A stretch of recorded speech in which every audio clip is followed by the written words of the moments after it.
यदनुग्रहतो जन्तु सर्वदुःखातिगो भवेत् तमहं सर्वदा वन्दे श्रीमद्वल्लभनन्दनम्। श्रीवल्लभप्रतिनिधिं तेजोराशिं दयार्णवं गुणातीतं गुणनिधिं श्रीगोपीनाथमाश्रये। प्रभु कृपाथी आंतरराष्ट्रीय पुष्टि मार्गीय वैष्णव परिषद मुंबई शाखा द्वारा आयोजित श्री गोपीनाथ जी प्रभुचरण विरचित साधन दीपिका आ सत्रनो आज 8मा क्रमांकમાં આપણે પ્રવેશ કરી રહ્યા છીએ। 31મી મે 2020 આપણે આરંભ કરીએ છીએ 64મા શ્લોકથી। ખૂબ આનંદ છે મને એ વાતનો કે અનેક વૈષ્ણવો ગ્રંથ પધરાવીને સાધન દીપિકા શ્રવણ કરી રહ્યા છે। આપ સર્વને હૃદયપૂર્વક ખૂબ ખૂબ અભિનંદન। ઝૂમના માધ્યમ દ્વારા, ફેસબુકના માધ્યમ દ્વારા, યુટ્યુબના માધ્યમ દ્વારા જે પ્રમાણે પણ જે જોડાયેલા છે આપ સર્વને ભગવત સ્મરણ પુનઃ એક વખત એવં શ્રી વલ્લભકુલના આચાર્ય બાળકો यदि श्रवण કરી રહ્યા હોય, કોઈ વિદ્વજ્જનો હોય તો આપ સર્વને પણ સદૈન્ય દંડવત પ્રણામ કરું। ગઈકાલે આપણે દેહ શુદ્ધિ અને પ્રભુના પાત્ર ઇત્યાદિ વિશે કંઈક વિચાર કર્યો। હવે વસ્ત્રને માટેની કંઈક આજ્ઞા શ્રી ગોપીનાથજી પ્રભુચરણ આપણને કહી રહ્યા છે। एवं वस्त्रेपि विज्ञेया शुद्धा शुद्धि स्ववैष्णवैः गोपयेत् स्वागमाचारम पाक सेवाम हरेरपि। जे प्रमाणे पात्रनी शुद्धि, जे प्रमाणे देहनी शुद्धि, जे प्रमाणे कर એટલે હાથની શુદ્ધિ, એ જ ક્રમને આગળના શ્લોકમાં પુનઃ આપણને સમજાવી રહ્યા છે। એવં વસ્ત્રેપી વિજ્ઞેયા, જે વસ્ત્ર આપણે પરિધાન કરીએ છીએ એના માટેનું કંઈક અનુસંધાન આપણને અહીંયા જાણવા મળે છે। એવં એટલે આગળ જે પ્રકારે કહ્યો છે એ જ પ્રકારે। તો વસ્ત્રમાં શુદ્ધ અશુદ્ધ એની સમજણ આ શ્લોકમાંથી આપણને મળે છે। સામાન્ય ક્રમ એક વાક્યમાં ગઈકાલે કયો હતો, સુતરાઉ વસ્ત્ર હોય ધોઈએ એટલે શુદ્ધ થાય। હવે જ્યારે અપરસમાં હોઈએ, આપણે ભગવત સન્મુખ જવાનું હોય તો વસ્ત્ર પરિધાન કેવા કરવાના અને કઈ રીતે કરવાના। તો અપરસ શબ્દ આપણે આગળ વિચારેલો છે। તો અપરસ સ્વમાર્ગી જે વૈષ્ણવો છે એમની પાસેથી એ મેન્ડ મર્યાદા આપણે જાણી લેવાની। એમની સાથે આપણે રહીએ એટલે એમની સાથે રહેવાથી આપણા જે માર્ગની મેન્ડ મર્યાદા છે એ આપણે જાણી શકીએ। તો વસ્ત્રનો વિવેક, વસ્ત્રનો વિચાર કઈ રીતે કરવાનો, તો શ્રી ઠાકોરજીની સન્મુખમાં જ્યારે જવાનું હોય ત્યારે એવા વસ્ત્ર પરિધાન કરવા કે જે શુદ્ધ હોય। મહિલા વસ્ત્ર શ્રી ઠાકોરજીની પાસે આપણે પહેરીને જઈએ તો પ્રભુને એનાથી ક્લેશ થાય। એવું નહીં કરવું કે સેવાના વસ્ત્ર હોય એટલે ઘણા દિવસો સુધી ધોઈએ નહીં તો ચાલે, એવો વિચાર ન કરવો। ખૂબ જ બારીકાઈથી જ્યારે શ્રી ઠાકોરજીની સન્મુખમાં જઈએ છીએ ત્યારે આ બાબતનો વિચાર કરવો। ઘણા વૈષ્ણવોને ત્યાં આજે પણ આ પરિપાટી છે જ. સ્નાન કરી અને અપ્રસના વસ્ત્ર અલગ હોય એ પરિધાન કરી શ્રી ઠાકોરજીની સન્મુખમાં જાય. આગળ પણ આ જ વાત આવશે હમણાં, પણ અહીંયા ખાલી એટલું જ સમજીએ કે વસ્ત્રની શુદ્ધિ એને જાળવવી. બાકી આગળ આવશે હમણાં ઊનના વસ્ત્ર, રેશમી વસ્ત્ર, ત્યાં આગળ વધારે આપણને સમજણ આવશે. તો સ્વ વૈષ્ણવૈહી એટલે પોતાના જે વૈષ્ણવો છે, સ્વમાર્ગીય જે વૈષ્ણવો છે એમની વાત કરે છે. એમની પાસેથી આ બધું જાણવું, વાંચવું, વિચારવું, સમજવું, અને બીજી આજ્ઞા કરે છે ગોપયે સ્વાગમાચારમ. સંપ્રદાયની જે પરિપાઠી છે, જે આચાર વિચાર છે, શક્ય હોય તો બધાની સાથે એનું કોઈ ડિસ્કશન કરવાની જરૂર નથી.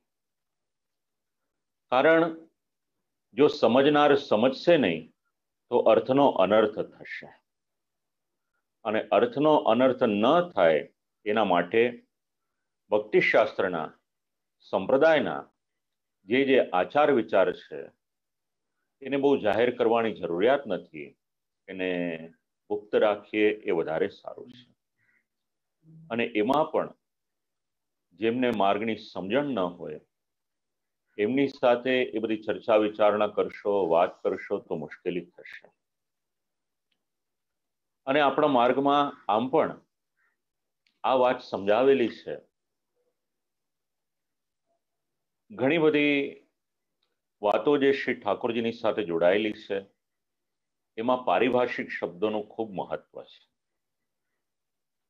સામગ્રીમાં તો પારિભાષિક શબ્દો છે જ, પણ સાથે સાથે જે વસ્તુઓનો વિનિયોગ ભગવત સેવામાં થાય છે એ વસ્તુનું પણ ગોપનીયતા જળવાઈ રહે એટલા માટે એને પણ પારિભાષિક શબ્દોથી આપણે જાણીએ છીએ.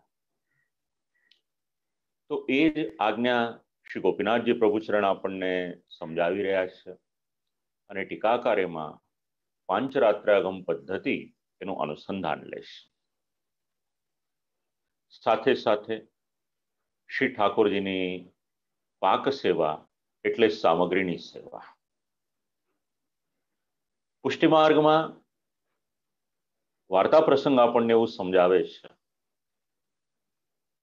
કે સામગ્રીની સેવા એ ઉત્તમમાં ઉત્તમ સેવામાંની એક સેવા છે.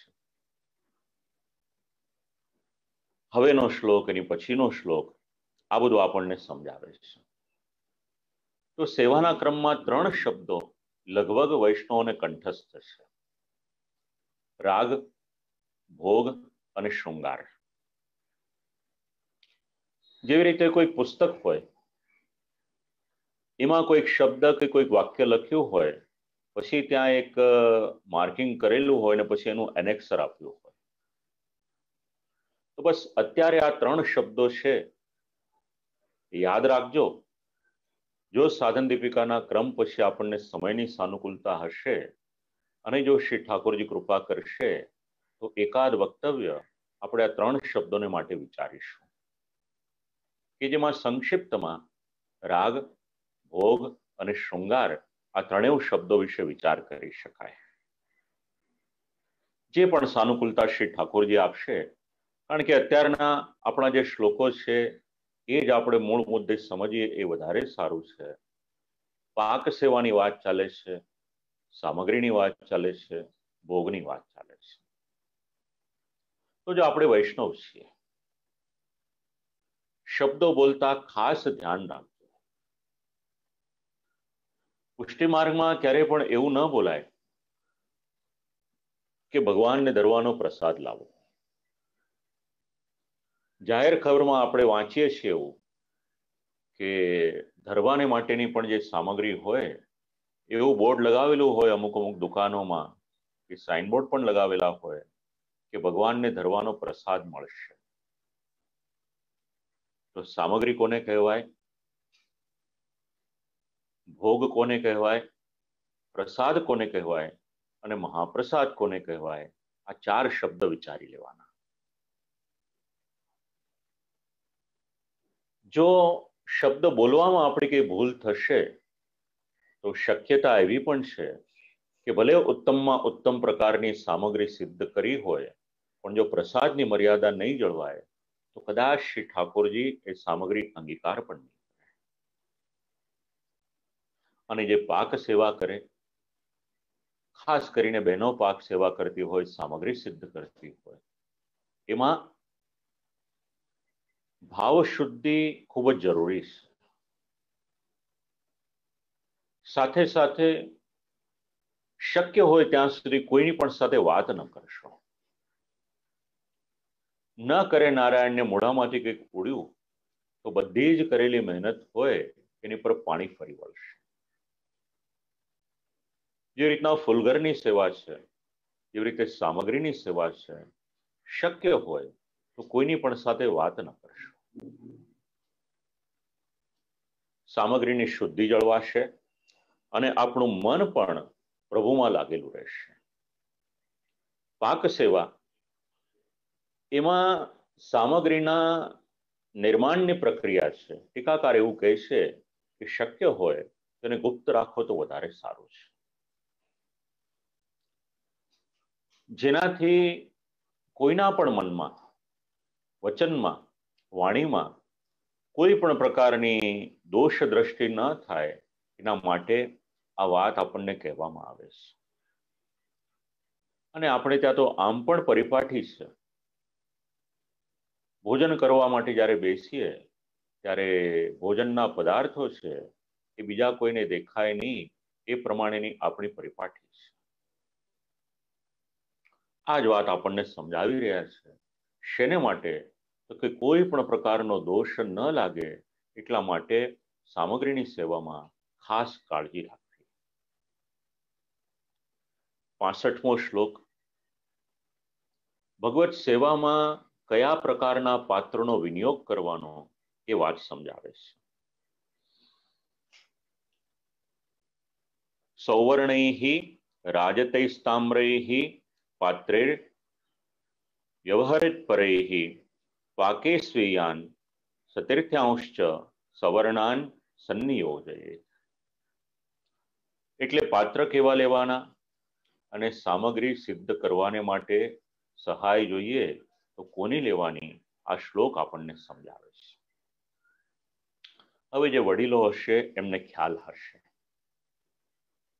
સેવામાં આપણે ત્યાં જે મૂળ ક્રમ હતો, જ્યારે સાધન દીપિકાનો આરંભ થયો એ સમયે એક વાત કરી હતી, આપ લોકોને યાદ કરાવું. અહીંયા આગળ આપણે અનુસંધાન લઈ શકીશું. શ્રી ગોપીનાથજી પ્રભુચરણ યાત્રા કરવાને માટે પધારે છે. આજથી 500 વર્ષ કરતા વધારે સમય થઈ ગયો, પણ 500 વર્ષ પકડીએ તો પણ વાંધો નહીં. અને એ સમયે યાત્રા દરમિયાન 1 લાખ રૂપિયાની ભેટ આવી અને એ ભેટનો વિનિયોગ પોતાને માટે ન કર્યો, પણ શ્રીનાથજી બાવાની સેવાને માટે સુવર્ણના, ચાંદીના પાત્રો સિદ્ધ કરાવ્યા. એવું શ્રી ગોપીનાથજીના જીવન ચરિત્રમાંથી આપણને જાણવા મળે છે. તો શ્રી ગોપીનાથજી પ્રભુચરણે એ સમયે જે કર્યું, બસ આ શ્લોક આપણને આ જ વાત સમજાવે છે. ભગવત સેવામાં પાત્ર ઉપયોગમાં કયા લેવાના, એટલે પહેલો શબ્દ લખ્યો છે સૌવર્ણૈઃ, સ્વર્ણના પાત્ર. પણ આજના સમયમાં દરેકને માટે એ શક્ય નથી. એક સમય એવો હતો, ભારત દેશની સમૃદ્ધિ હતી, લોકોને ત્યાં ભોજનના પાત્રો પણ સુવર્ણના રહેતા હતા. યુધિષ્ઠિર રાજાનો જીવન પ્રસંગ વાંચો. મહાભારત આ વાતનું પ્રમાણ આપે છે. રાજા યુધિષ્ઠિરને ત્યાં દરરોજના હજારોની સંખ્યામાં બ્રાહ્મણો ભોજન કરે અને એ બ્રાહ્મણો જ્યારે ભોજન કરે ત્યારે બીજા કોઈ પાત્રમાં નહીં, પણ સુવર્ણના પાત્રમાં બ્રાહ્મણો ભોજન કરે છે. એ બ્રાહ્મણો ભોજન કરી લે પછી પાત્રની આખી જે વ્યવસ્થા હોય આ બધું જ સંભાળે કોણ? તો શ્રી દ્રૌપદીજી સંભાળે છે. આજે સ્ત્રીને માટે જે મલ્ટીટાસ્કિંગ શબ્દ આપણે વાપરીએ છીએ, આપણા પુરાણોમાં આ ચરિત્રનો આપણને અનુભવ નથી, આપણે એનાથી અવગત નથી. જો એ બધું આપણે જાણીએ તો આપણને ખબર પડે કે એક એક પાત્રો કેવા છે. 65મો શ્લોક. સૌવર્ણૈઃ રાજતૈસ્તામ્રૈઃ પાત્રૈર વ્યવહરિત પરૈઃ. સુવર્ણના પાત્રો.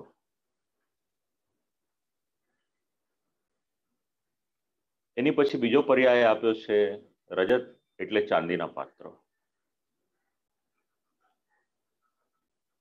ત્રીજો પર્યાય આપ્યો છે તામ્ર, તાંબાના પાત્રો.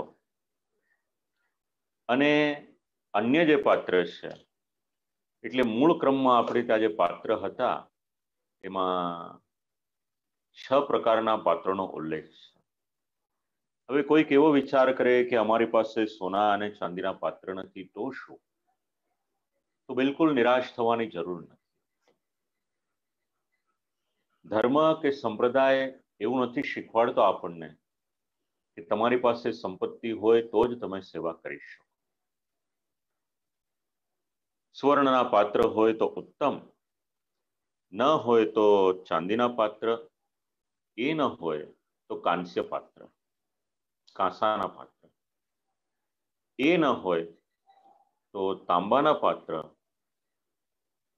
એક સમય એવો હતો પિત્તળ, તાંબુ, કાંસુ આ દરરોજના આપણા ઉપયોગમાં હતા. તો સોનું હોય, ચાંદી હોય, તાંબુ હોય, કાંસુ હોય, તો આ બધા પાત્રનો વિનિયોગ શેને માટે? તો રિસર્ચ એવું સમજાવે છે કે એમાં જ્યારે ખાદ્ય પદાર્થો પધરાવવામાં આવે છે ત્યારે એ ધાતુની અસર એ પદાર્થની ઉપર થાય છે. ઘણું સંશોધન થયું છે આના માટે, અને એટલા જ માટે આપણે ત્યાં નિત્યના ક્રમમાં આ બધા પાત્ર હતા. હવે કોઈ એવું કહે કે આમાંના કોઈ પાત્ર નથી તો પણ ચિંતા કરવાની જરૂર નથી. ભોગ ધરવાને માટે બીજું કંઈ નહીં, માટીના પાત્ર લેશો તો પણ ચાલી શકશે. અને જ્યારથી શ્રી જગન્નાથજીનું મંદિર સિદ્ધ થયું છે ત્યારથી આજ દિવસ સુધી જો આપણે વિચાર કરીએ તો ત્યાં આગળ માટીના પાત્રમાં જ શ્રી ઠાકોરજીને ભોગ ધરવામાં આવે છે, શ્રી જગન્નાથજીને. હવે કોઈ એવું કહે કે માટીના પાત્ર પણ નથી તો પણ ચિંતા કરવાની જરૂર નથી. તો પાત્ર લેવાના, જેને આપણે પત્તલ અને દોના કહીએ છીએ. પલાશના દ્વારા સિદ્ધ થયેલા હોય, એના પાન દ્વારા સિદ્ધ થયા હોય એ પત્તલ અને દોના. આજની ભાષામાં આ શ્લોકનો વિચાર કરવો હોય આપણે તો એટલું કહી શકીએ કે સેવા પ્રણાલિકામાં અને આપણા ધર્મશાસ્ત્રમાં જે વિચાર કરવામાં આવ્યો છે એ ઇકો ફ્રેન્ડલી વિચાર છે. કારણ પ્લાસ્ટિકનો ઉપયોગ કરીએ, થર્મોકોલનો ઉપયોગ કરીએ તો પ્રકૃતિની પર એની કેટલી ગંભીર અસર થાય છે એ આપણે સૌ જાણીએ છીએ. અને ભગવાન શ્રી કૃષ્ણનું જીવન ચરિત્ર વાંચો, શ્રીમદ ભાગવતનો 10મો સ્કંદ વાંચો. પ્રભુ જ્યારે અંગીકાર કરે છે સામગ્રી અને પ્રભુના મિત્રો સાથે છે તો ત્યાં આગળ અલગ અલગ પ્રકારના પાત્રોનો ઉલ્લેખ શ્રીમદ ભાગવતમાં કરવામાં આવ્યો છે. શ્રી ગોપીનાથજી પ્રભુચરણ પુષ્ટિ સૃષ્ટિને આજ્ઞા કરે છે સેવામાં સોનું, ચાંદી, કાંસ્ય, તામ્ર આ બધો વિનિયોગ કરો તો ઉત્તમ છે. ન કરી શકો તો પછી માટી ને દોના તો છે જ આપણી પાસે. હવે પ્રશ્ન એક આવે કે અત્યારના સમયમાં સ્ટેનલેસ સ્ટીલની ઉપયોગિતા છે કારણ કે એ પાત્રને સાફ કરવાની જરા સાનુકૂળતા રહે છે તો એ વપરાય કે નહીં? તો સાંપ્રત સમયમાં શ્રી આચાર્યવર્યો પણ આ વાત સમજાવે છે. શક્ય હોય તો ભોગ ધરવાને માટે ન વાપરો. કદાચ સામગ્રી સિદ્ધ કરવાની હોય તો બહુ વાંધો નહીં. તો આપણા મનમાં પ્રશ્ન આવે કે તો પછી ભોગ ધરવામાં શું વાંધો? વાંધો કઈ નહીં, પણ એમાં જે કાટ લાગી જાય છે એના કારણે એમાં દોષ આવે છે. કારણ કે ગમે તેમ તો પણ લોખંડની સાથે સંકળાય. પણ જ્યારે સામગ્રી સિદ્ધ કરવાની હોય, કળશી વગેરે હોય, ત્યાં એનો વિનિયોગ કરો તો ત્યાં બહુ બાદ એનો ગણવામાં આવ્યો નથી. આવું ઘણું બધું તત્વચિંતન આપણને સમજણ પડે છે. કાળનો પ્રભાવ છે અને કાળના પ્રભાવને કારણે જે પ્રમાણેની સાનુકૂળતા હોય, જે પ્રમાણે આપણી પાસે સાધનો હોય, એ પ્રમાણે આપણે શ્રી ઠાકોરજીની સેવામાં આ પાત્રનો વિનિયોગ. એક સામાન્ય સમજણ છે.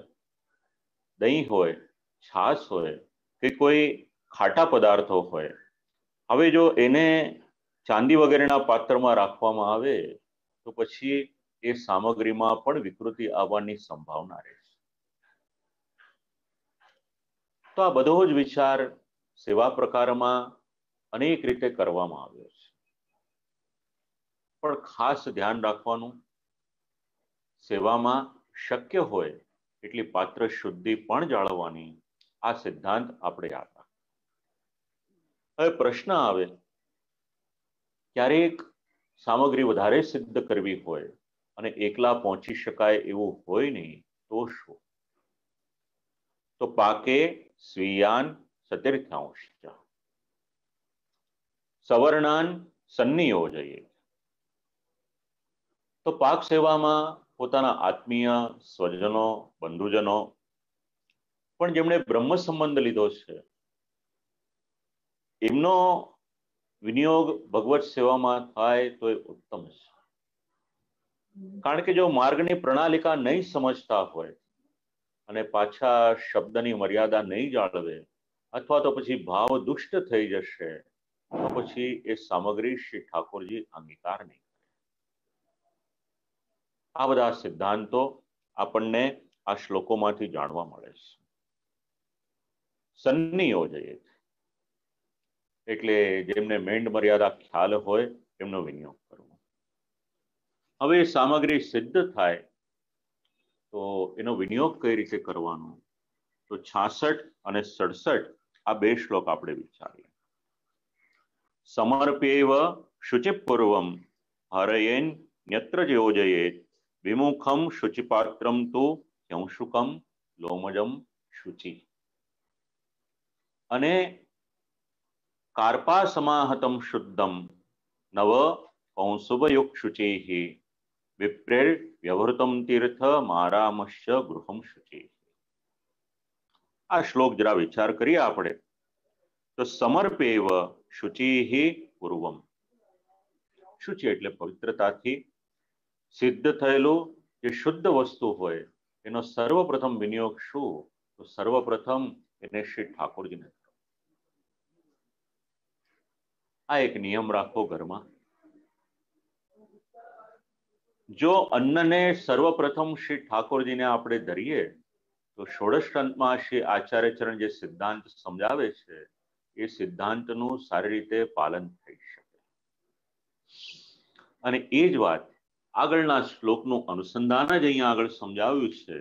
સમર્પેવ ભગવદ ઉપયોગી જે સામગ્રી છે, જે પાક સિદ્ધ કરેલો છે, આ બધું જ જે પવિત્રતાથી સિદ્ધ કરેલું છે એને શ્રી ઠાકોરજીને નિવેદન કરો, સમર્પિત કરો. અને એની પછી જ એ વસ્તુઓનો પોતે ઉપયોગ કરો. ઘણી વખત સિનેમામાં જે દેખાડવામાં આવે છે એ જ લોકોના આચારમાં આવી ગયું છે. સિનેમાની એડવર્ટાઇઝમેન્ટમાં દેખાડવા આવે કે કોઈ લેડી કંઈક સામગ્રી સિદ્ધ કરતી હોય કે ભોજન બનાવતી હોય એટલે ચમચામાં લેશે અને સીધું જ પોતાની આંગળીથી કે ચમચીથી લઈને ચાખશે ને પાછો એ જ ચમચો અંદર મૂકશે. ક્યારેક એના ફેમિલી મેમ્બર એની આસપાસ હોય તો એ પણ એમાંથી ચાખશે ને પાછો અંદર મૂકશે. પુષ્ટિમાં આવી રીતનું કોઈ પણ કાળે અલાવ નથી. કેવળ પુષ્ટિમાં નહીં, વૈદિક પરંપરામાં પણ કોઈ પણ કાળે આ બધી વાત એ ગ્રાહ્ય નથી. તો સમર્પ્યૈવ, સમર્પણ શું કરવાનું? તો જે શુદ્ધ સામગ્રી સિદ્ધ થઈ છે, જેમાં કોઈ પણ પ્રકારનો ભાવ દુષ્ટતા નથી, એ હવે કોઈ માં છે, સામગ્રી સિદ્ધ કરી રહી છે, અને એનો નાનો દીકરો કે દીકરી પાસે આવે અને માંગે, બાળક છે એને સમજણ નથી, એને ધુતકારાય નહીં, એને શાંતિથી સમજાવાય કે જો બેટા, આ સામગ્રી છે શ્રી ઠાકોરજીને માટે સિદ્ધ થઈ રહી છે, આવતીકાલે જ્યારે શ્રી ઠાકોરજીને ધરાવીશ ત્યાર પછી આપીશ તમે. અને સામગ્રીની વાત ચાલે છે તો શ્રી ઠાકોરજીને તાજો અંગીકાર કરવાની આદત છે. વાર્તા પ્રસંગ એનો સિદ્ધાંત સમજાવે છે. એક માળીએ એક પૈસો ભેગો કરીને ઘણા દિવસની સામગ્રી સિદ્ધ કરી રાખી, પણ એમને ત્યાં બિરાજમાન શ્રી ઠાકોરજી એ જ રાત્રે એ બધી સામગ્રી અંગીકાર કરવા લાગ્યા. તો શક્ય હોય શ્રી ઠાકોરજીને તાજું ધરો. કેટલું ધરો એ પછીની વાત છે, એ તો જેવું જેનું જેટલું સામર્થ્ય હોય એટલું ધરો, પણ તાજું અવશ્ય ધરો. ખરયેન ન્યત્ર યોજયેત, એટલે શ્રી ઠાકોરજીને ધર્યું ત્યાર પછી એનો વિનિયોગ પોતાને માટે કરો, પોતે પ્રસાદ રૂપે. આગળ રાજભોગની ચર્ચા આવશે, લગભગ 111મો શ્લોક છે, ત્યાં આગળ પણ આ વાત આપણને કામ લાગશે. જે પ્રાચીન પરિપાઠી છે, પરંપરા છે, એ જ અહીંયા સમજાવીશ કે શુદ્ધિપૂર્વક નિવેદન કરીએ, એની પછી પ્રસાદ રૂપે આપણે લઈએ. હવે આવી રીતે અસમર્પિત વસ્તુ નામનો સિદ્ધાંત છે, એ પણ જળવાઈ જશે. હવે જે સેવા કરતા હોય, વારંવાર હાથ ખાસા કરવા પડે, અને સાથે સાથે શ્રી ઠાકોરજીને પણ આપણે જલ ધરવાનું હોય, તો એ બે વસ્તુ હવે આ શ્લોકના ઉત્તરાર્ધમાં સમજાવીશ. દ્વિમુખમ, દ્વિ એટલે બે, અને મુખ એટલે મોઢું. બે મોઢાવાળું પાત્ર લેવાનું. તો બે મોઢાવાળું પાત્ર એટલે શું? તેનું નામ છે કરવડો. જ્યારે આપણે એને નમાવીએ ત્યારે આપણા હાથથી નમાવીને આપણા હાથ ખાસા પણ કરી શકીએ આપણે. અને એવી જ રીતે શ્રી ઠાકોરજીને જ્યારે જલ અંગીકાર કરાવવાનું હોય, ધરવાનું હોય, આપણે ત્યાં ગ્લાસમાં જલ નથી ધરાતું, આપણે ત્યાં શ્રી ઠાકોરજીને જારીજીમાં જલ ધરાય છે. એ પાત્ર આપણે ત્યાં ગ્રાહ્ય છે. કારણ શું એનું? શુચિ. આ રીતના જે પાત્ર છે એ વધારે પવિત્ર ગણવામાં આવ્યા છે. તો આ ભાવ આપણે સાથે સાથે ધ્યાનમાં રાખવાનો. જારીજી હોય, કરોડો હોય, એમાં બે મુખવાળા પાત્ર હોય એ વધારે સારું. એની પછી પાછું વસ્ત્રનું અનુસંધાન આવ્યું કે વસ્ત્રનું અનુસંધાન લેવું છે તો કેવું લેવાનું? તો અંશુકમનો અર્થ થાય છે વસ્ત્ર, અને લોમજમ એટલે ઊનમાંથી બનેલું વસ્ત્ર. હવે અતિશય ઠંડી હોય તો ઊનના વસ્ત્ર સેવામાં પરિધાન કરાય કે નહીં, એનો નિર્ણય આપણને અહીંયાથી મળે છે.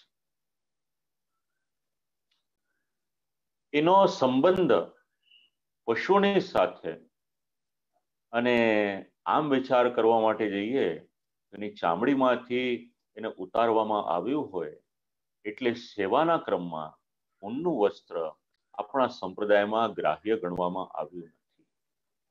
લોમજમ એનું કારણ આપ્યું છે. જો સુતરાઉ વસ્ત્ર હોય તો બહુ વાંધો નહીં, પણ ઊનનું વસ્ત્ર હોય તો એમાં વાંધો છે. સુતરાઉ વસ્ત્ર એટલે શું?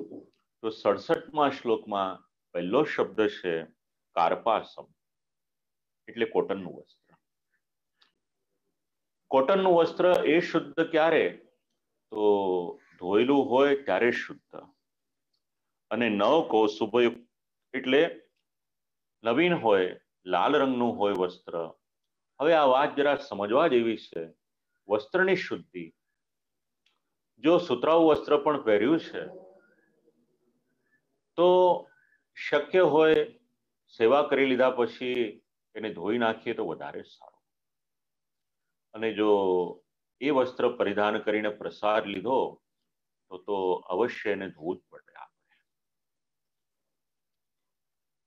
કોરું વસ્ત્ર હોય એના માટેનો વિચાર થોડો અલગ છે, પણ એક વખત પરિધાન કરી અને એ વસ્ત્રને આપણે શરીરથી અલગ કર્યું એટલે એના માટેનો નિયમ અલગ છે. તો બીજું છે સિલ્કનું વસ્ત્ર, રેશમનું વસ્ત્ર.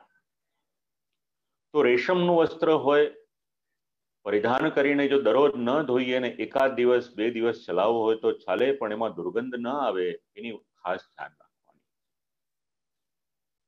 દુર્ગંધ આવે તો પ્રભુને પરિશ્રમ થાય. અને એટલા જ માટે આપણે ત્યાં એક પરિપાટી એવી પણ છે કે શ્રી ઠાકોરજીની સન્મુખ જ્યારે જઈએ આપણે ત્યારે અત્તર લગાવીને જવાનું છે. સેવા કરીએ ત્યારે આપણા હાથમાં અત્તર લગાવીએ તો ઉત્તમ છે કે પ્રભુને પરિશ્રમ ના થાય. હવે જો રેશમી વસ્ત્ર છે, પણ રેશમી વસ્ત્ર પહેરીને પણ જો પાછું આપણે ઠાકોરજીને સકડી ધરી હોય ને પ્રસાદ રૂપે લઈએ તો પાછું એ વસ્ત્રને જ્યાં સુધી ધોઈએ નહીં ત્યાં સુધી સેવામાં એ વસ્ત્રનો વિનિયોગ નથી. આ બધું ઘરમાં જોયેલું છે. ઠાકોરજીની સેવાને માટેનો રેશમી વસ્ત્ર હોય એ અલગ હોય. આપણે ત્યાં તો પરિપાટી હતી, ભોજન કરવાને માટે બેસે ત્યારે પણ રેશમી પિતાંબર ને ઉપરણો ધારણ કરીને બેસે. મારા ઘરના વડીલોને આ જ રીતે જોયા. મારા પિતાજી જ્યાં સુધી જીવ્યા ત્યાં સુધી આ જ નિયમ પાળ્યા. તો આ શાસ્ત્રનો મત છે. ભગવત સેવામાં પણ વસ્ત્રની શુદ્ધિ જરૂરી છે. અને ભોજન સિદ્ધ કરે, સામગ્રી સિદ્ધ કરે એમાં તો હોય જ, પણ ભોજન સિદ્ધ કરનાર પણ વસ્ત્રની શુદ્ધિ ખાસ જાળવે. તો રેશમી વસ્ત્ર એ પવિત્ર, ઊનનું વસ્ત્ર પણ પવિત્ર, પણ ઊનનું વસ્ત્ર ભગવત સેવામાં આ કારણે ઉપયોગમાં લેવામાં આવતું નથી. બીજું એક કારણ, ભગવાનનું નામ છે ગોપાલ. ગાયોની, વાછરડાની અને ક્યાંક તો બકરીઓનો પણ ઉલ્લેખ છે. હવે આ બધું ચરાવતા હોય, હવે જો ઊન આવવાનું ક્યાંથી, તો પ્રાણીના શરીરમાંથી એને ઉતારવામાં આવે છે. માટે પણ શ્રી ઠાકોરજી એ બધાના રક્ષણહાર છે. તો એમના શરીર પરથી ઉતરેલું ઊનનું વસ્ત્ર શ્રી ઠાકોરજીને પસંદ નથી. કોરું વસ્ત્ર પણ હોય. એક વખત એ કોરું વસ્ત્ર એ પહેરીને કંઈ પણ આપણે પ્રસાદ ઇત્યાદિ લીધો તો પછી શાસ્ત્ર એની અનુમતિ નથી આપતું. વિવેક તો ત્યાં સુધી હતો કે ઘરના સોફા હોય અથવા તો બેસવાનું કોઈ પણ સ્થાન હોય અને જો ત્યાં કોરું વસ્ત્ર પાથરેલું હોય તો ત્યાં બેસીને ઘરના વડીલો ક્યારેય પણ નાસ્તો વગેરે કરતા ન હતા. આ એક મર્યાદા. હવે આજે શું થયું, કોઈ મહેમાન આવ્યા આપણે, કંઈક નાસ્તો આપણે આપ્યો એમને, એમને એમ તો જવા ન દઈએ. હવે જો એ આચાર વિચાર સમજતા ન હોય, હાથ ન ધોવે અને પછી એ જ હાથેથી એ સોફાના વસ્ત્રો ઉપર હાથ લગાડે તો આ બધું છુવાઈ જાય કે કેમ. આખી જ એક વિચારધારા હતી એ લગભગ સમાજમાંથી ધીરે ધીરે કરી અને નીકળી. આજની પરિસ્થિતિ એવી છે, કોઈને કહીએ તો પણ કદાચ એને ગમે. શાસ્ત્ર સમજાવે છે આપણને, રંગેલા વસ્ત્ર હોય, કોરા વસ્ત્ર હોય તો આખી જ એની પરંપરા એને સમજાવવામાં આવી. અને ઉત્તરાર્ધમાં નિવાસ ક્યાં કરવાનો, તો જ્યાં આગળ ખૂબ જ શુદ્ધ આચરણવાળા બ્રાહ્મણો નિવાસ કરતા હોય, એમના દ્વારા ઉપયોગમાં લેવામાં આવતું હોય એવું જે જલ હોય, અથવા તો પછી જ્યાં નિવાસ કરતા હોય એવું જે સ્થાન હોય એ સ્થાનને શ્રી ગોપીનાથજી પ્રભુચરણ પવિત્ર ગણે છે. એટલે જે સ્થાનમાં બ્રાહ્મણનો નિવાસ. આનું અનુસંધાન લેવું હોય તો નીતિશાસ્ત્ર સમજાવે છે. નીતિશાસ્ત્ર કયા સ્થાનમાં નિવાસ કરવો જોઈએ અને કયા સ્થાનમાં નહીં, એના માટેના 5, 10 કે 15 પર્યાય આપે છે. અલગ અલગ પર્યાયો છે. એમાં એક પર્યાય એવો પણ આપ્યો છે કે જે ગામમાં કે જે દેશમાં વિદ્વાન બ્રાહ્મણ ન હોય એ સ્થાનમાં ક્યારેય પણ નિવાસ કરવો. બીજી વાત એ પણ સમજાવી છે, જે ગામમાં નદી ન હોય, જલાશય ન હોય, એ સ્થાનમાં નિવાસ નહીં કરવો. તો આ બધુંનું કારણ શું છે? આ શ્લોકોની સાથે સાથે નીતિશાસ્ત્ર પણ વિચારીએ, તેનું કારણ આપણને જણાઈ જાય. તો જલાશય હોય, ઉત્તમ સ્થાન હોય, જ્યાં બ્રાહ્મણોનો નિવાસ હોય, એને પવિત્ર માનવામાં આવ્યું છે. નહીતર તો પછી ગંગાદિ તીર્થ વર્યેશો જેવી સ્થિતિ થઈ જાય. તો શ્રી ગોપીનાથજી પ્રભુચરણ સ્થાનની શુદ્ધિ પણ સમજાવે છે. અને એ બ્રાહ્મણો પવિત્ર આચાર વિચારવાળા હોય એ વધારે સારું છે. 68મો શ્લોક, વૈષ્ણવ થયા છો તો બહુ કોશિયસ રહેવાની જરૂર છે. એ સિદ્ધાંત 68મા શ્લોકમાં સમજાવ્યો. નાન્ય દેવમ વ્રજેન્નૈવ પ્રશક્તો યપમાનયે. ષોડશમાં જે વાત સમજાવી છે એ જ વાત સમજાવી.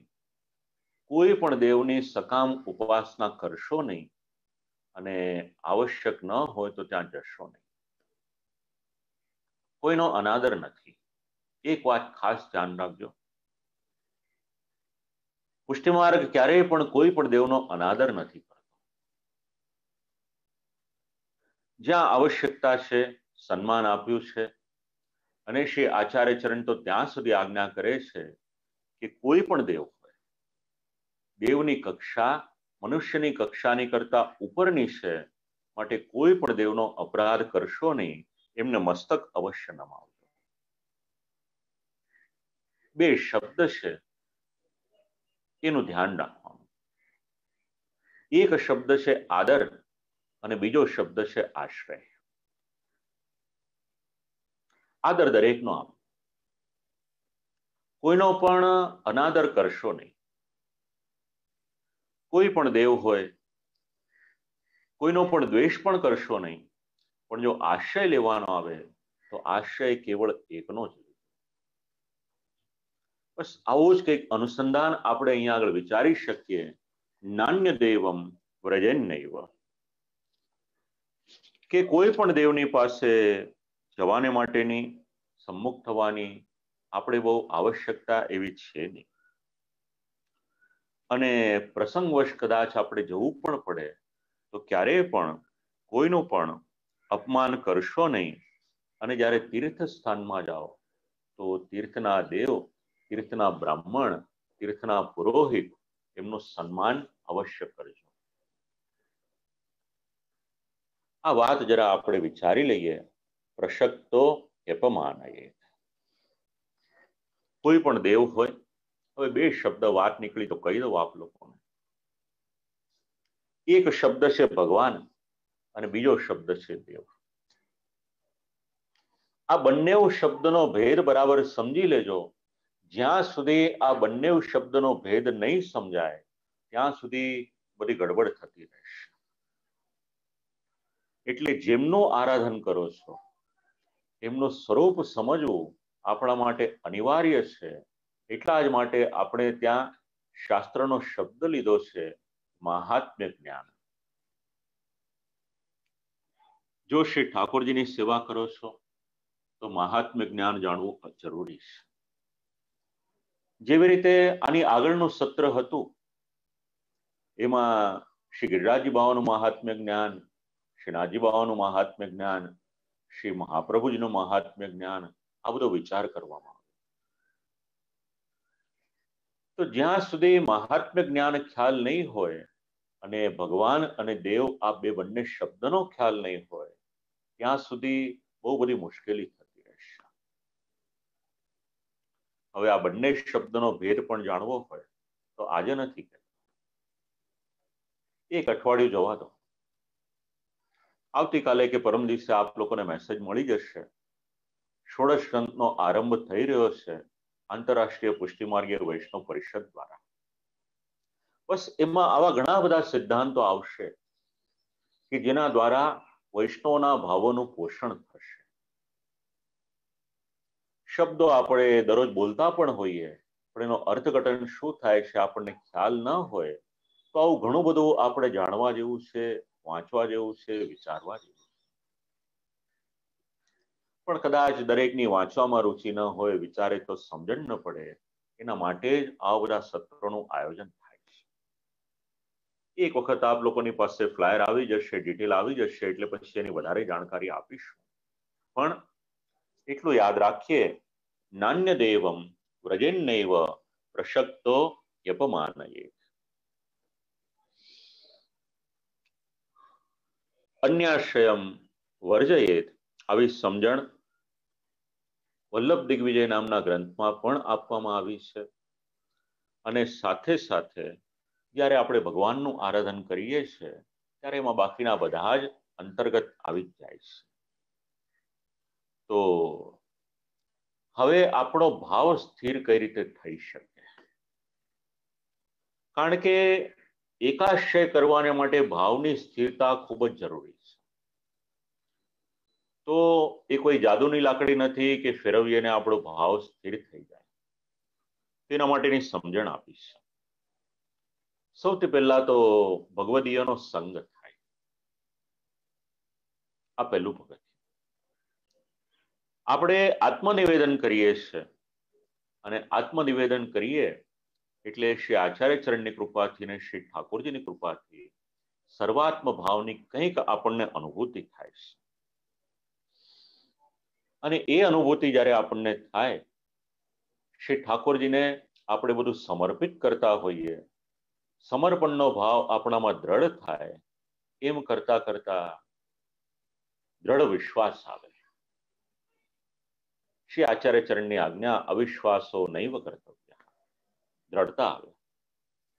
અને આમ કરતા કરતા એ માર્ગમાં આપણે આગળ વધતા જઈએ, તો જેમ જેમ આગળ વધતા જઈશું એમ એમ ભાવની સ્થિરતા એ સિદ્ધ થતી જશે. અને જેવી આપણામાં ભાવની સ્થિરતા દ્રઢ થશે એટલે તરત જ ક્યારેય પણ આપણને પછી એવું નહીં થાય કે હું 10 સ્થાનમાં ફરું. આ જ વાત આપણને આ શ્લોક સમજાવે છે. શ્લોકનો ઉત્તરાર્ધ: તીર્થેષુ તીર્થદેવાનામ. તીર્થ સ્થાનમાં જ્યારે આપણે જઈએ, તીર્થનું પણ સન્માન કરો અને તીર્થના જે પુરોહિત છે એમનું પણ સન્માન કરો. શ્રી મહાપ્રભુજીનું જીવન ચરિત્ર વાંચો, શ્રી ગોપીનાથજી પ્રભુચરણનું જીવન ચરિત્ર વાંચો, શ્રી ગોસાઈજી પ્રભુચરણનું જીવન ચરિત્ર વાંચો, તો જે તીર્થના જે પુરોહિતજી હતા એમને એક પત્ર લખીને આપ્યો, આજ દિવસ સુધી એને માન્ય કરવામાં આવ્યો છે. જ્યારે આપણે તીર્થમાં જઈએ, ત્યાંના પુરોહિત હોય એનું સન્માન જાળવવું એ આપણી જવાબદારી છે. કદાચ આપણે તીર્થમાં ન જઈ શકતા હોઈએ, 2 વર્ષ, 5 વર્ષ, 10 વર્ષ, 15 વર્ષ સુધી વ્રજમાં ન જઈ શક્યા, અને જો પ્રતિવર્ષ ત્યાંના પુરોહિત આપણે ત્યાં આવતા હોય, ત્યાં જઈએ તો ત્યારે આપણે એમનું સન્માન કરીએ જ કરીએ, પણ જો આપણે ત્યાં પણ આવે તો પણ આપણે એમનું ગૌરવ અવશ્ય જાળવીએ. સમર્ચનમ, એમનું સન્માન કરીએ. હવે 69 અને 70મો શ્લોક. વર્ણ ધર્મ એના માટેનો કંઈક સમજણ આપે છે કે કલિયુગમાં આ વર્ણ ધર્મ, આશ્રમ ધર્મ એ પૂર્ણ રીતે આપણે પાળી શકીએ એમ છે કે નહીં. સંન્યાસશ્ચાગ્નિહોત્રમ ચ કલૌ નૈવ યથાવિધિ. 2 શબ્દ આપ્યા છે, એક સંન્યાસ છે અને બીજો અગ્નિહોત્ર છે. હવે કલિયુગમાં આ બંને પાળવા ખૂબ જ મુશ્કેલ છે. જો પુષ્ટિમાર્ગની દ્રષ્ટિએ સંન્યાસ શબ્દ સમજવો હોય તો શ્રી આચાર્ય ચરણે જે ગ્રંથ લખ્યો છે સંન્યાસ નિર્ણય, એ વાંચીએ એટલે આપણને આ શબ્દ સમજાઈ જાય. હવે સંન્યસ્ત દીક્ષા લેવાની હોય, શ્રી આચાર્ય ચરણનું જીવન ચરિત્ર આપણે વાંચીએ તો અંતિમ કેટલા દિવસનો પ્રસંગ આપણે વાંચીએ કે જ્યારે કાશીમાં આપ શ્રી બિરાજમાન હતા, એની સાથે આ શબ્દનો વિચાર આપણે કરવો. પણ કલિયુગમાં સંન્યસ્ત દીક્ષા પાળવી એ ખૂબ જ અઘરી છે. બહારથી બધો ત્યાગ કરીએ એટલો પર્યાપ્ત નથી, ત્યાગ અંતરથી થવો જોઈએ. તો કલિયુગનો પ્રભાવ એવો છે કે એટલું સામર્થ્ય એ દરેકમાં હોઈ શકે એ સંભવ નથી. શાસ્ત્ર તો એવી સમજણ આપે છે કે આપણા આયુષ્યના 4 ભાગ કરવાના: બ્રહ્મચર્ય, ગૃહસ્થ, વાનપ્રસ્થ અને સંન્યસ્ત. હવે જ્યારે એકદમ અંતિમ અવસ્થા આવે છે ત્યારે કલિયુગના પ્રભાવને કારણે વ્યક્તિનું સ્વાસ્થ્ય પણ સારું રહેતું નથી, તો ત્યારે સંન્યસ્ત દીક્ષા અગર લે તો એનું પરિપાલન કઈ રીતે કરી શકે, આ એક પ્રશ્ન છે. અને સાથે સાથે સંન્યાસીને માટેના જે નિયમો છે એ નિયમ પાળવા પણ ખૂબ જ અઘરા છે. એટલે વિધિપૂર્વક સંન્યસ્ત દીક્ષા કદાચ લઈ પણ લે, તે છતાં પણ એ મનથી પૂર્ણ રીતે ત્યાગ કરી શકે છે કે કેમ, એ પણ પ્રશ્ન છે. અને એટલા જ માટે શ્રી આચાર્ય ચરણના પણ શબ્દો છે અને ટીકાકાર પણ સમજાવે છે કે કલિયુગમાં સંન્યસ્ત બહુ પ્રશસ્ત નથી. જ્ઞાન માર્ગમાં હોય સંન્યસ્ત દીક્ષા લઈ લે, એ આખી વાત અલગ છે. પણ પુષ્ટિમાં હોઈએ તો પછી આપણે સંન્યાસ લેવાની જરૂર નથી, કારણ કે જો આપણે સંન્યાસ લઈ લઈશું તો આપણા શ્રી ઠાકોરજીની સેવા કોણ કરશે? અને જ્યારે આપણે શ્રી ઠાકોરજીની સાથે જોડાઈએ છીએ, સંબંધ બાંધીએ છીએ, ત્યારે શ્રી હરિરાયજી મહાપ્રભુજી આપણને સમજાવે છે કે આ સંબંધ ક્યાં સુધીનો? તો ઠાકોરજીની સન્મુખ આપણે જવાનું હોય તો યાવત જીવમ, જ્યાં સુધી શરીરમાં જીવ છે ત્યાં સુધી આપણું કર્તવ્ય એક જ છે, એ ભગવત સેવા છે. જો હવે આપણે સંન્યસ્ત લઈ લઈએ તો આપણા ઠાકોરજીનું શું? અને શ્રી ગોસાઈજી પ્રભુચરણનું જીવન ચરિત્ર વાંચીશું તો આ વાત વધારે સ્પષ્ટ થશે. સેવામાં પ્રભુનું સુખ ન જળવાયું અને કહ્યું કે મારા વસ્ત્ર એ ભગવા કરાવી દો, ત્યારે શ્રી ઠાકોરજી આજ્ઞા કરી સેવકને, એમની સાથે સાથે મારા વસ્ત્ર પણ રંગાવી દો, એમની સાથે હું પણ સંન્યાસ લઈ લઈશ.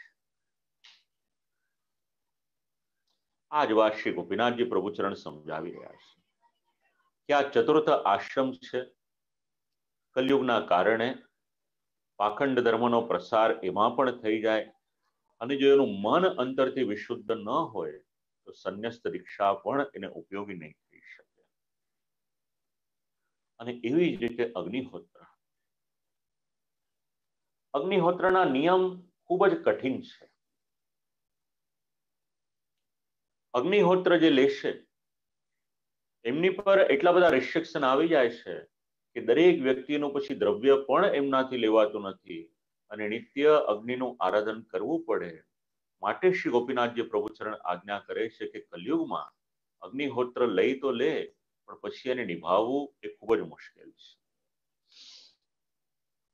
અને જો અડધું કાર્ય થાય તો એનું ફલ કઈ રીતે મળી શકે, એ પણ એક પ્રશ્ન આવી જાય. કલયુગના કારણે મદ મોહ માયામાં જીવ અટવાઈ જાય, કારણ વ્યસન અનેક રીતનું લાગી જાય તો પછી એ ધર્મ એ પૂર્ણ રીતે પાળી ન શકે. હવે સંન્યાસશ્ચાગ્નિહોત્રમ ચ કલૌ નૈવ યથાવિધિ સંદિગ્ધ ધર્મ સેવાપી, અને પછી એના કારણે ક્લેશ થાય અલ્પમેધસામ, તો મુશ્કેલી થઈ જાય. તત્પશ્ચાત સમર્થસ્તુ તયો કુર્યાત વિદ્વાન સ્માર્તાગ્નિ ધારણમ. હવે કદાચ લેવાની ઈચ્છા હોય તો એના માટે પણ નિર્ણય સમજાવી દીધો કે સામર્થ્ય હોય, બુદ્ધિમાન હોય અને વિષમ પરિસ્થિતિમાં વિદ્વાન હોય તો પછી સ્માર્ત અગ્નિને ધારણ કરે આ સમજણ આપીશ.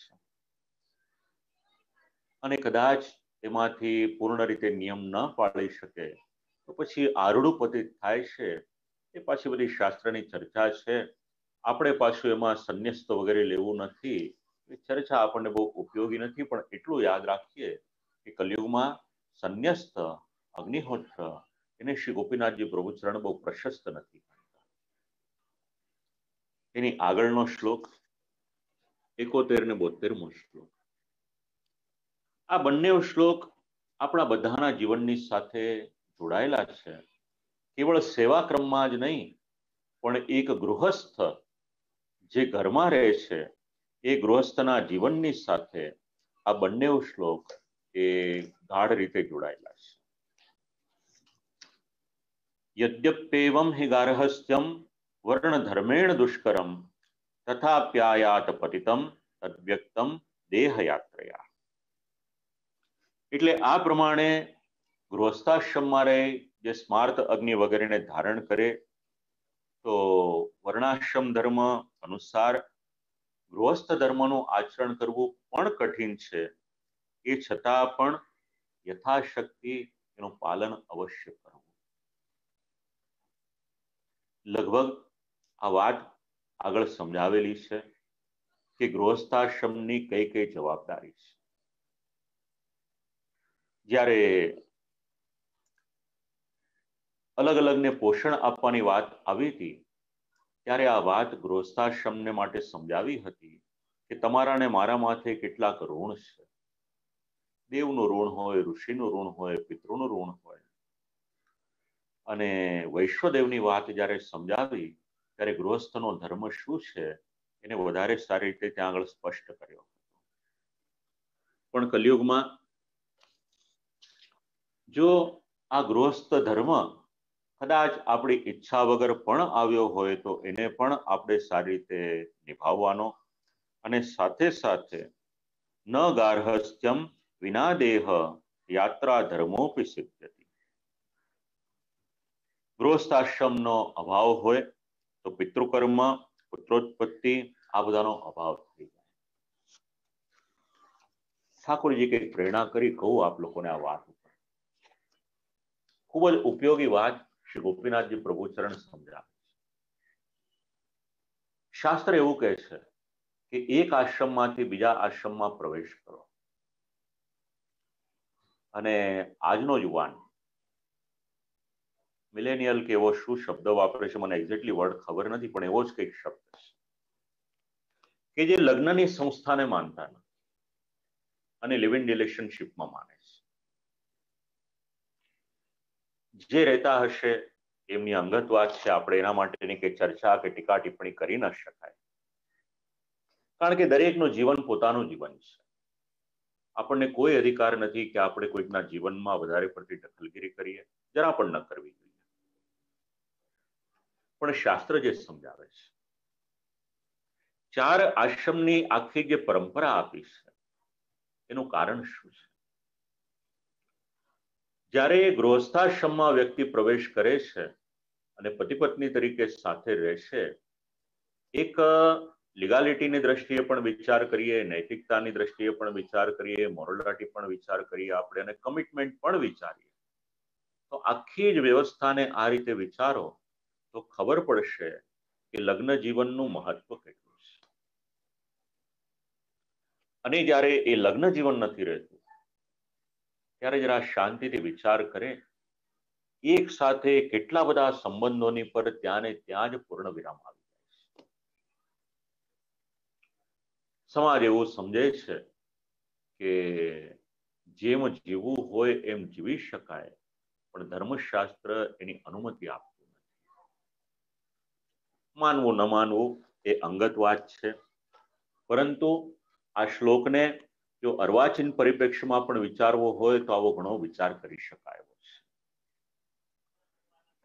ઠાકોરજીની કૃપાથી આપણા ધર્મશાસ્ત્રનું મોડર્ન રીતે પણ ઘણું બધું સંકલન ને સંશોધન કર્યું છે. અહીંયા તો આપણે ટ્રેડિશનલ રીતના, કારણ કે મૂળ ગ્રંથમાં જ આનંદ લઈએ છીએ, પણ એને શાસ્ત્ર અને અર્વાચીન રીતે પણ ઘણી રીતે વિચારી શકાય છે. હવે આ ગૃહસ્થાશ્રમ એ બે પ્રકારનો છે. 73મો શ્લોક એ વાત સમજાવે છે. આશ્રમો વિવિધઃ કૌર્મે તત્રોદાસીનકો ગૃહી. હવે આ ગૃહસ્થાશ્રમ એ બે પ્રકારનો, વિવિધઃ, એક ઉદાસીન છે અને બીજો ગૃહી છે. તો ગૃહી કોને કહેવાય અને ઉદાસીન કોને કહેવાય? તો જે પોતાના કુટુંબનું પાલન પોષણ કરે એ ગૃહી છે. અને કુટુંબનું પાલન પોષણ કરવું એ ઘરની મુખ્ય વ્યક્તિની જવાબદારી છે. પિતા શબ્દની વ્યાખ્યા શું છે? સંસ્કૃત ભાષા જે સમજાવે છે. જે પાલન પોષણ કરે છે એ પિતા છે. તો આખા જ પરિવારનું પાલન પોષણ કરે, પોતાની જવાબદારીમાંથી કોઈ પણ રીતે પાશીપાની ન કરે, એ ગૃહી છે. સાથે સાથે આગળ જે કર્તવ્ય સમજાવ્યા હતા, દેવઋણ, ઋષિઋણ, પિતૃઋણ, એ બધાનું પણ જવાબદારી નિભાવે. હવે આ બધું જ જે ન કરે અને એમને પોતાનું જીવન જીવે, ભલે ગૃહસ્થાશ્રમમાં હોય પણ આ બધું જ પાલન ન કરે, એના માટે શબ્દ પ્રયોગ કર્યો છે ઉદાસીન. તો ઉદાસીન ગ્રાહ્ય નથી. જે ગૃહી છે એ ગૃહી ગ્રાહ્ય છે. આપણે એનાથી આગળ શુદ્રોનું કર્તવ્ય શું છે? તો 74 અને 75મો શ્લોક. જો આ બધી વર્ણ અને આશ્રમની વ્યવસ્થા ચાલે છે, એક વાક્ય આપ લોકોને આગળ કહ્યું હોય તો પુનઃ યાદ કરાવું, ન કહ્યું હોય તો અત્યારે કહી દો. લોકોના મનમાં એવી ભ્રાંતિ છે કે ગૃહ, આશ્રમ, વર્ણ, આ બધી વ્યવસ્થા ઋષિમુનિઓએ કરી, પણ વાસ્તવિકતા એવી નથી. આજે આખી વ્યવસ્થા કરી છે. શ્રીમદ ભગવદ્ ગીતામાં ભગવાન આજ્ઞા કરે છે કે આખી જ વ્યવસ્થાનો કરતા અગર કોઈક છું તો એ હું છું. બ્રાહ્મણ હોય, ક્ષત્રિય હોય, વૈશ્ય હોય કે શુદ્ર હોય, આપણો ધર્મ કે આપણો સંપ્રદાય સુદ્ધા શુદ્રને તિરસ્કૃત નથી માનતો. રાજકારણને કારણે, લોકોના મનમાં આવેલી ઊંચ નીચતાને કારણે એ તિરસ્કૃત કરે એ વાત અલગ છે. પણ હવેના જે બે શ્લોકો છે, શુદ્રનું કર્તવ્ય શું છે એ સમજાવે છે. આખી જ આશ્રમ વ્યવસ્થા એવી છે જે આપણે આખા જીવનમાં કરીએ છીએ. આપણને કન્ટિન્યુ આપણો પ્રોગ્રેસ જોઈતો હોય છે, ગ્રોથ જોઈતો હોય છે. જીવનમાં પણ આ જ વાત છે. શુદ્રમાંથી વૈશ્ય થાય, વૈશ્યમાંથી ક્ષત્રિય થાય, ક્ષત્રિયમાંથી બ્રાહ્મણ થાય. અને બ્રાહ્મણની પણ પાછી અલગ અલગ કેટેગરી છે. દરેક બ્રાહ્મણને એક સરખું સન્માન નથી. એની જે પ્રમાણેની યોગ્યતા હોય એ પ્રમાણે એનું આદર સન્માન છે. તો શુદ્રને માટે હવે જો આ બે શ્લોકોનું અનુસંધાન વાર્તા પ્રસંગની સાથે લેશે તો બે ચરિત્ર કેવળ નામ યાદ કરાવું છું. એક બિલછુકુંડનો એક ચહુડો હતો, એનો પ્રસંગ યાદ રાખજો. બીજો ભૈયા રૂપ મુરારીનો જે પ્રસંગ છે એ પ્રસંગને યાદ રાખજો. ત્રીજો પ્રસંગ શ્રી ગુસાઈજી પ્રભુ ચરણે એક કુંજરીને જલ પીવડાવ્યું હતું, એ યાદ રાખજો. ચોથું અનુસંધાન લેવું હોય તો સર્વોત્તમ સ્તોત્રમાં શ્રી આચાર્ય ચરણનું જે નામ છે એ નામ યાદ રાખજો. આ બધું જ આ શ્લોકની સાથે વિચારશો તો ખ્યાલ આવશે. ધર્મ હોય કે સંપ્રદાય હોય એ શુદ્રોને તિરસ્કૃત કરતો નથી. એક વાત ખાસ ધ્યાન રાખજો, જ્યારે પણ કોઈ પણ માણસનો તિરસ્કાર કરશો નહીં. તમને ને મને કોઈ અધિકાર નથી એનો. કારણ શું? તો શાસ્ત્રનું વચન પ્રમાણે છે એમાં આખી જ માનવ જાતિને માટે આપણું ધર્મશાસ્ત્ર સમજણ આપે છે, અમૃતસ્ય પુત્ર. આપણે કોણ? તો આપણે અમૃતના સંતાન. અને અમૃત એટલે કોણ? અમૃત એટલે બીજો કોઈ નહીં, જેને આપણે પરમાત્મા કહીએ છીએ, જેને આપણે ઈશ્વર કહીએ છીએ, જેને આપણે બ્રહ્મ કહીએ છીએ, જેને આપણે ભગવાન કહીએ છીએ, બસ એના જ સંતાનો છે. દરેકના ગુણધર્મો અલગ અલગ છે. એ તો શ્રી આચાર્ય ચરણે સ્પષ્ટ કર્યું જ છે. પુષ્ટિ પ્રવાહ મર્યાદા ભેદ આ જે ગ્રંથ છે એ વાંચો એટલે ખબર પડશે કે જીવની અલગ અલગ કક્ષા કઈ છે. એના ગુણો અનુસાર એની કક્ષા બનેલી છે. તો શુદ્ર હોય એનો ક્યારેય પણ તિરસ્કાર કરશો નહીં. અને જેમ જેમ તિરસ્કાર થતો ગયો એમ એમ સમાજને વિપરીત આખું જે પરિણામ આવ્યું ઘણું વિચારી શકાય એવું છે, પણ એ બધી ચર્ચામાં આપણે જતા નથી. શ્લોકનું અનુસંધાન આપણે લઈએ. શુદ્રસ્તુ હિંસ્ર કાર્યેણ નિષિદ્ધેના શનેન ચ નિવૃત્યાસો ભજેત કૃષ્ણમ મહદ્ભીરણુકંપિતા. શુદ્ર હોય, જીવ હિંસા કરતા હોય, પશુ પક્ષીઓનો વધ કરતા હોય, તો શ્રી ગોપીનાથજી પ્રભુચરણ આજ્ઞા કરે છે કે એ બધા કાર્યમાંથી ધીરે ધીરે કરીને નિવૃત્તિ લઈ લો. એ બધું કરશો નહીં. જો નિષિદ્ધ આચરણ અને નિષિદ્ધ આજીવિકા હોય તો એ પણ છોડી દેજો. તો કરવાનું શું? તો આજ્ઞા કરી ભજેત કૃષ્ણ. વૈષ્ણવમાં એક સેવક એવા પણ હોય છે, ગામે ગામ ફરે છે અને જેના સંપર્કમાં આવે છે, લાગે વિચાર કરે કે આને ભગવાનમાં વાળી દઉં, તો એને પછી અષ્ટાક્ષર મંત્ર સંભળાવે છે, વાર્તા પ્રસંગાનું પ્રમાણ આપે છે. અને એક મુખ્ય વ્યક્તિ જ્યારે એમના સંપર્કમાં આવે અને અષ્ટાક્ષર મંત્ર લેશે, પછી આખું ગામ એની સાથે જોડાઈ જાય છે. આ પ્રમાણ છે. ભજેત કૃષ્ણમ. હવે જીવનું કલ્યાણ કઈ રીતે કરવાનું આ બધા શ્લોકો સમજાવે છે. એ જીવ ન કરવાના કાર્ય કરતો હોય, હિંસા કરતો હોય, તો એનું કલ્યાણ કોણ કરશે? તો ભગવાન કહે છે સર્વધર્માન પરિત્યજ્ય મામેકમ શરણમ વ્રજ. મારી પાસે આવી જાય. અહીંયા આગળ શબ્દ પ્રયોગ કર્યો છે ભજેત કૃષ્ણ. અને કઈ રીતે? ભવદ્ભિરણુકંપિતા. કોઈ મહાપુરુષનો સંપર્ક થાય, એમનો ભેટો થાય અને ખોટો રસ્તો છોડીને સાચા રસ્તે ચાલે, તેનું કલ્યાણ થઈ જાય. તો પછી એમણે કરવાનું શું? તો શુદ્રએ કરવાનું જે છે 75મા શ્લોકમાં સમજાવ્યું. સહિતમ હરિભક્તાનામ બ્રાહ્મણાનામ ચરેત ગવામ પાદ સેવા ચ મહતામ યદ્વૃત્યા તુષ્યતે હરિ. શુદ્રની ઉત્પત્તિ શ્રીમદ ભાગવતના 3ય સ્કંદના શ્લોક ઉપર શ્રી મહાપ્રભુજી સમજાવે છે. એકાદ બે શબ્દનું અનુસંધાન સુબોધિનીજીની કારિકાની સાથે પણ મળી શકે એવું છે. એની જવાબદારી શું? તો મહાપુરુષોની સેવા કરે. પોતાના જીવનનું કલ્યાણ કરવું હોય, ગાય માતાની સેવા કરે, બ્રાહ્મણોની સેવા કરે. આમ કરતા કરતા એમના જીવનના જે દોષ છે એ દોષ નિવૃત્ત થાય.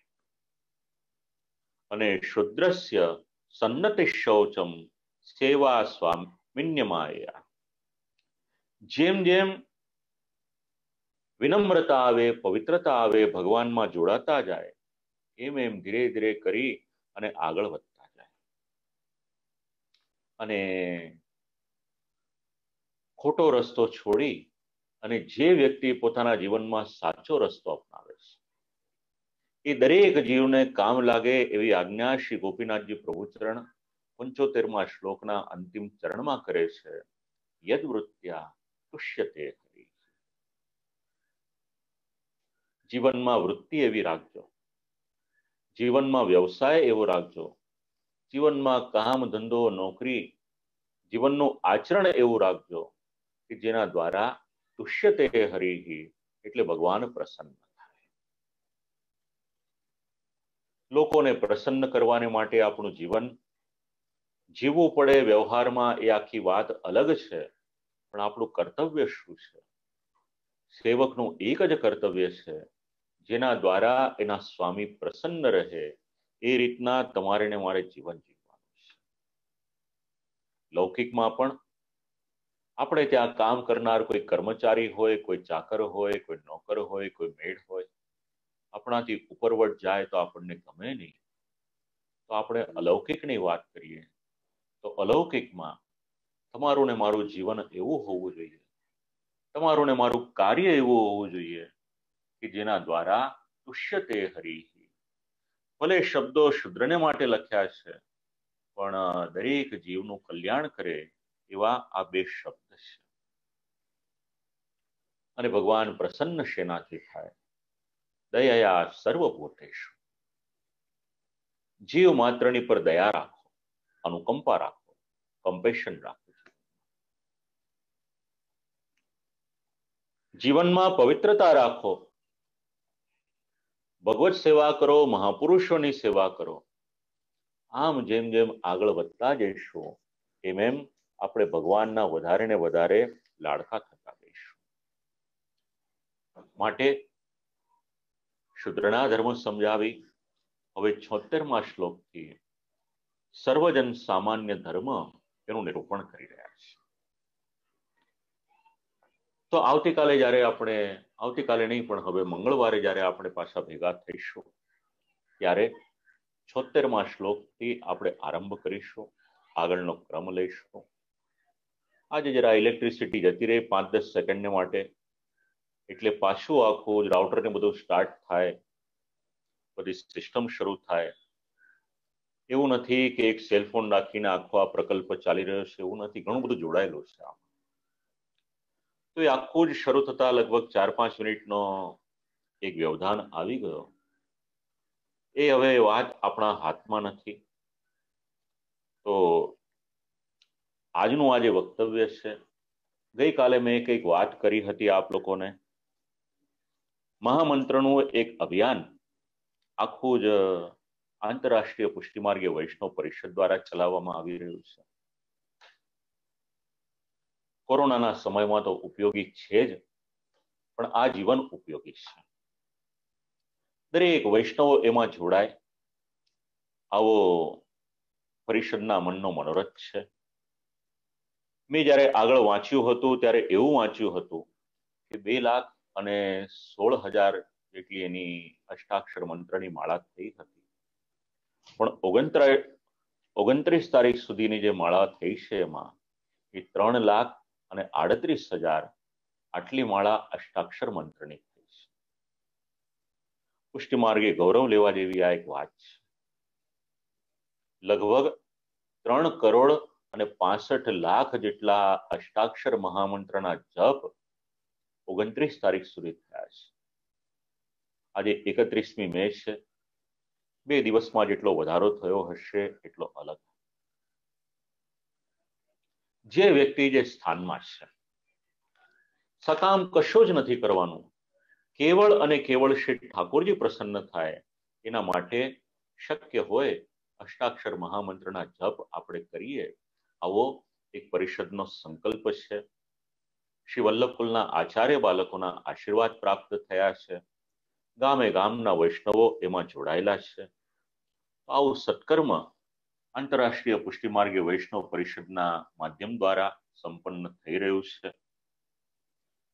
આજની આ વાણીને પુનઃ એક વખત શ્રી ઠાકોરજીના યુગલ શ્રી ચરણોમાં એવં શ્રી ગોપીનાથજી પ્રભુચરણના યુગલ શ્રી ચરણોમાં સમર્પિત કરું અને પુનઃ એક વખત શ્રી વલ્લભકુલના આચાર્યવર્ય બાલકો વિદ્વજ્જનોને દંડવત પ્રણામ કરું અને આપ સર્વ જે વૈષ્ણવો જે માધ્યમથી શ્રવણ કરી રહ્યા છે આપ સર્વને પુનઃ એક વખત ભગવત સ્મરણ કરી આજની વાણીને વિરામ આપું. પુનઃ આપણે મંગળવારે આ જ સમયે મળીશું. અસ્તુ.